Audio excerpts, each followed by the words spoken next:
In this video, we are going to discuss about how to create a vector data in QGIS. To create a vector data, open the projected topographical sheet on your canvas.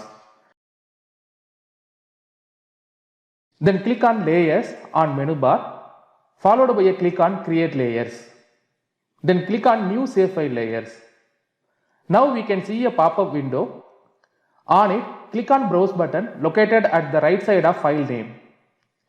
Go to the specific folder where you want to save your vector data. I am saving in the folder called Georeferencing on desktop, where I have saved my georeference and projected topographical sheet.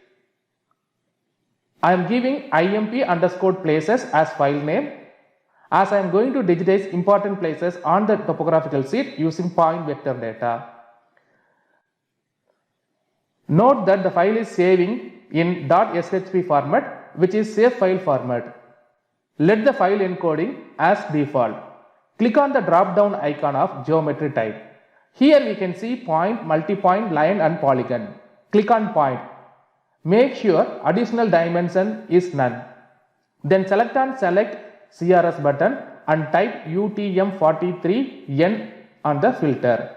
Now we can see phi coordinate system on the preferred CRS window. Among those, select WGS84/UTM zone 43 north, which is having EPSG code of 32643, which we have assigned for our topographical sheet. It is important to remember that all the data we use in single project should have same coordinate system. Now click on OK. Look at the new field. Here we are going to add the column name that should be added in our attribute table. As we are going to create a point on the important places, I would like to create a column in the name of place name. Thus, I type p_name. Why do I use p instead of place? It is recommended to have short, understandable name instead of having lengthy name, because only 10 letters are allowed to have as a column name. Why do I use underscore instead of space? Because creating column name with space may not be understandable by computer languages. Hence, in the place of space, I use underscore. Click on the drop down icon of type. Here we can see 4 options. The first one is text data. If you want to type alphabet or numbers with alphabet and special signs, we should use text. The next one is numbers, which allows to enter only whole numbers. For example, population data, which always be in full number like 10,000, 1,500 or 750. The third one is decimal numbers, which allows us to enter decimal numbers. For example, rainfall data 350.56 millimeter, 750.73 millimeter. The fourth one is date, which allows us to enter the date information like 13th day of 6th month 2020. In this case, we are going to enter name of the place. So we should select text. Look at the length. Here we have to mention the highest length of name we enter in the table. For example, if we mention 4 here, we cannot enter the name Hyderabad because the length of Hyderabad is longer than 4. I give length of name as 18, assuming that there may not be any name more than the length of 18. The precision is available only when we use decimal numbers to decide how many decimals should be in our attribute table. Click on Add to Field List. Immediately we can see the entered information is added in the field list. We can also see there is an ID information in the type of integer with the length of 10. It is a default column which is created by software itself. If you need this column, we can keep it, or else we can remove by selecting it followed by a click on remove field. Here I have added only one attribute column in the attribute table. If necessary, we can add several columns as per our need.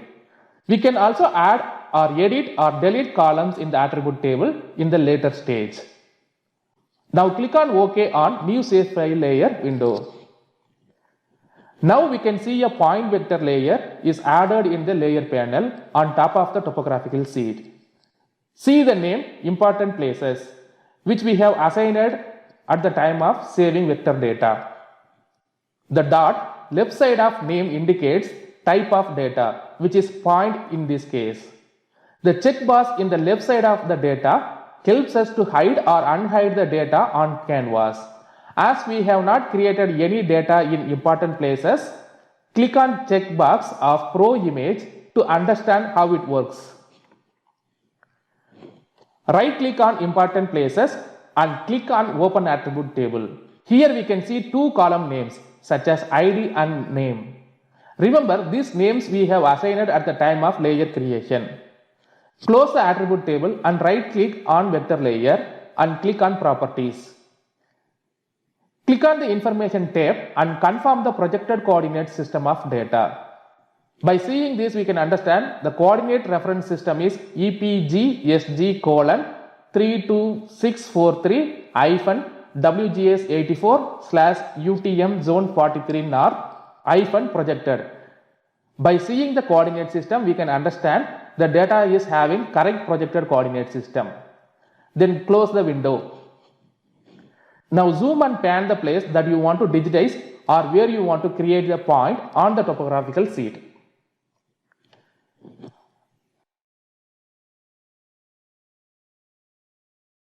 Now look at the tools at digitizing toolbar.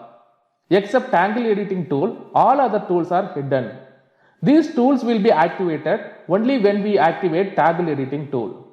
To activate other tools and start digitize, click on toggle editing. If you don't have this toolbar, open it by right clicking on empty space of toolbar. Now we can see few tools activated. Click on add point features. Now we can see the cursor is turned into target symbol, which indicates we are ready to digitize. Left click on the place where we want to create point. Now we can see an attribute pop-up window. Enter the ID as 1 and enter the place name and click on OK.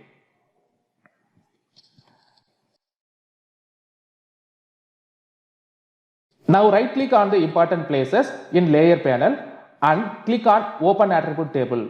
Now we can see the information that we have entered on the pop-up window. Close the attribute table and create few more points on the topographical sheet. Once you have created enough points, click on toggle editing icon and click on save on pop-up window to save the digitized points. To create line feature, click on layers, then click on create layer followed by a click on new Shapefile layer.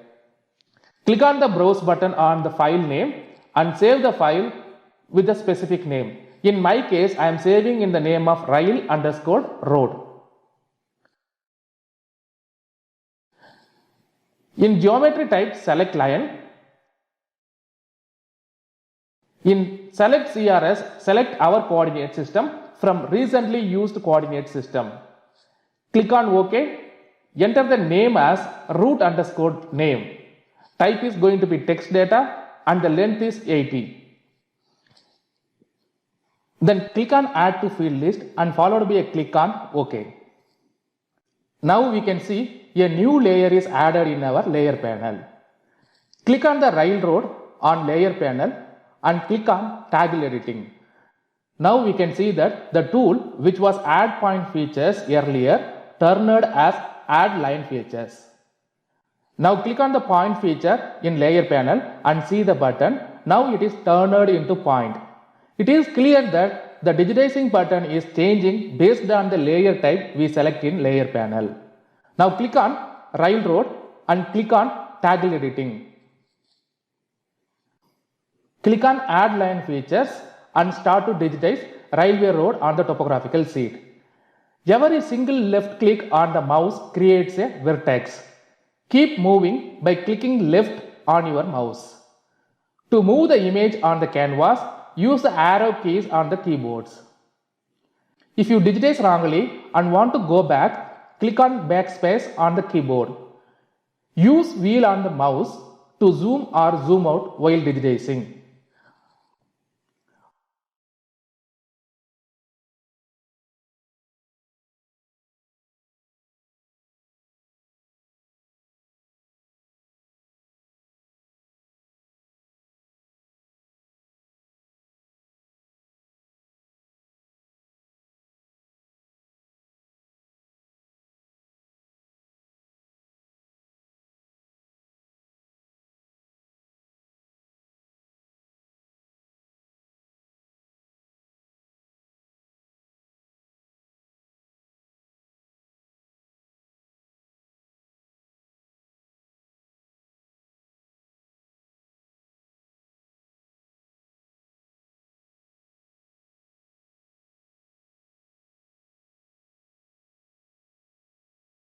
To stop digitizing, right click on the mouse. Enter the ID as 1 and enter route name as Sardar Sir to Ratankar.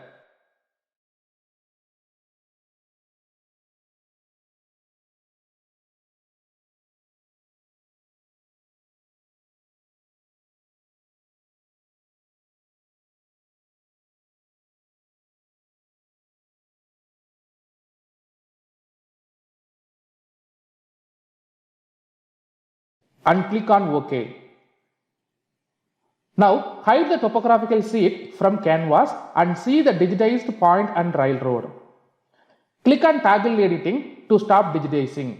Click on save on pop-up window to save the digitized railroad. To create polygon, click on layer on menu bar, then click on create layer, then click on new Shapefile layer. Click on browser and save it in specific folder. In my case, I save it in the name of towns. Change the geometry type into polygon and define the projected coordinate system. I assign town name as column name. Type is text and the length is 25, followed by a click on add to field list and click on OK. Now we see the town layer is added in our layer panel. Click on the towns in the layer panel and click on toggle editing on digitize toolbar. Click on add polygon feature and start to digitize any area on the topographical sheet. In my case, I digitize the boundary of Sardar Sir boundary. Left click on mouse creates a vertex. Click continuously moving the mouse on the boundary for your area.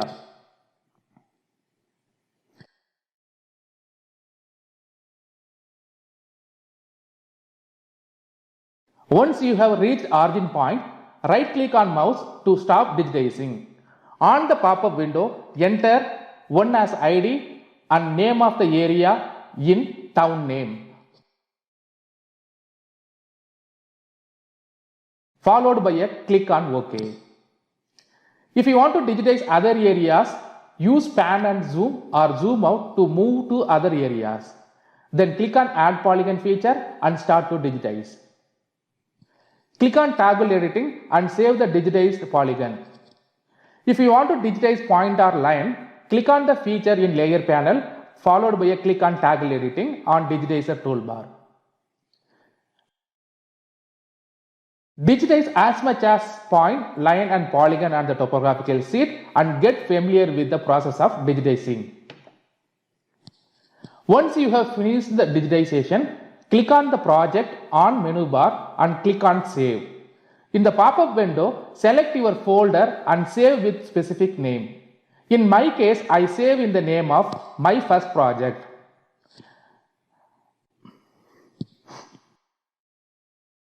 Now see the top left of software. We can see the name of project is changed from untitled to our project name. Close the software and go to the specific folder where we have saved our project file. See the file myfirstproject.qgiz. This is the project file what we have saved. Double click on it to open the project.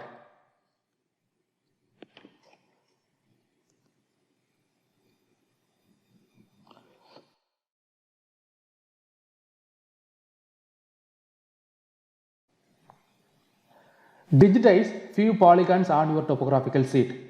I have digitized 4 polygons and given the name of towns in the attribute table. To see that, right click on towns on layer panel and click on open attribute table. We can see the columns with the name of ID and town name. If we want to add new columns, for example population of each towns, we can add, or if we want to delete any column from table, we can delete. Now we will add a column for the population of these towns.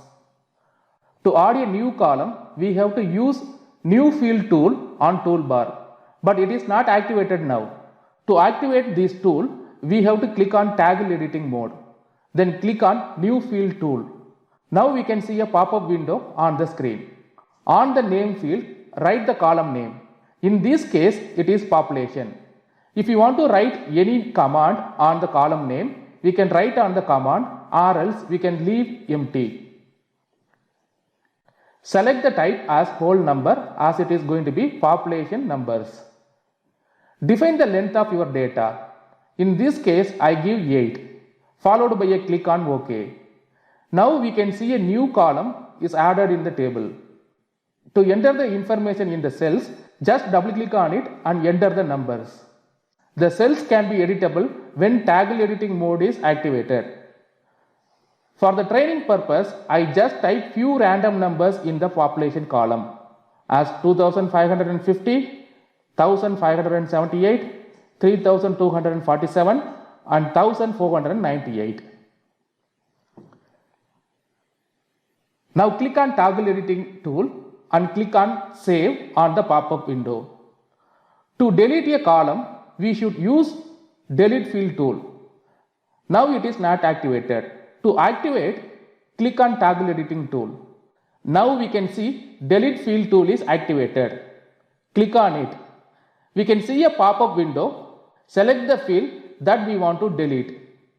In this case, I select population and click on OK.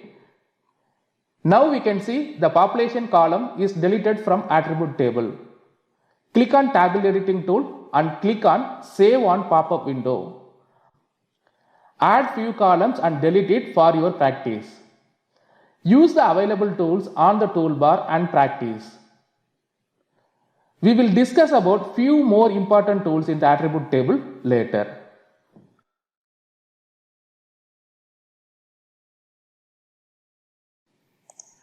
Recap of today's video lecture. We have discussed about how to create new Shapefile layer in QGIS, and we have created point, line and polygon vector data. We have also learned how to add or delete a column or field in attribute table. To know more about QGIS, visit www.qgis.org.